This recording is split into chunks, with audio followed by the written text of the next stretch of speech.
ഊട്ടിയും കൊടൈക്കനാലും പോലെ മലയാളികൾ പോലും ഇഷ്ടപ്പെട്ടിരുന്നൊരു രാജ്യം ഇന്ന് പാകിസ്ഥാനെ പോലെ ഇന്ത്യ വെറുക്കുന്നൊരു രാജ്യമായി മാറി.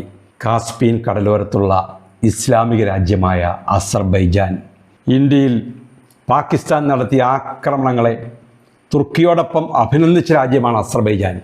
ഇതാണ് ഇരു രാജ്യങ്ങളോടും മുഖം തിരിക്കാൻ ഇന്ത്യക്കാരെ പ്രേരിപ്പിച്ചത്.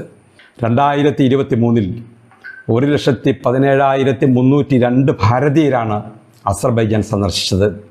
2024 ഇത് 2,43,589 108% വർധന. 2014 വെറും 4,853 ഭാരതീയർ മാത്രമാണ് അസർബൈജാനിൽ പോയത്. അസർബൈജാനിൽ പോകുന്നവരിൽ നല്ലൊരു പങ്ക് മലയാളികളുണ്ട്. 2022 മാത്രം ഏകദേശം 8,000-നും 10,000-നും ഇടയിൽ മലയാളി യാത്രക്കാരാണ് കേരളത്തിലെ വിമാനത്താവളങ്ങളിൽ നിന്ന് അസർബൈജാൻ, തുർക്കി എന്നിവിടങ്ങളിലേക്ക് പോയത്. അത്രയും വലിയ കുതിച്ചുചാട്ടമാണ് ഭാരതീയരുടെ സന്ദർശനത്തിൽ ഇരു രാജ്യങ്ങളിലും ഉണ്ടായത്. ഇതുവഴി കോടികളാണ് അസർബൈജാനികളുടെ പോക്കറ്റിലെത്തിയത്. അതാണിപ്പോൾ ഇല്ലാതാകുന്നത്. ഒരു ഇന്ത്യൻ വിദേശസഞ്ചാരി അവിടെ ശരാശരി 1,10,000 രൂപ വരെ ചെലവാക്കുന്നു എന്നാണ് കണക്ക് പറയുന്നത്. ആൾക്കൂട്ടവും തിരക്കും ഒക്കെ ഒഴിവാക്കി യാത്ര ചെയ്യാനാവും എന്നതാണ് അസർബൈജാൻ്റെ പ്രത്യേകത. അധികം ചെലവില്ലാതെ പോയി വരാവുന്ന ഒരു സ്ഥലമായി അസർബൈജാൻ മാറിയതും സഞ്ചാരികളുടെ എണ്ണത്തിൽ വലിയ തോതിലുള്ള വർധനമുണ്ടാക്കി. ഇവിടേക്ക് വിസ കിട്ടാനും അധികം ബുദ്ധിമുട്ടില്ല. ധാരാളം ടൂർ ഓപ്പറേറ്റർമാർ ഇപ്പോൾ അസർബൈജാനിലേക്കുള്ള യാത്രകൾ സംഘടിപ്പിക്കുന്നുണ്ട്.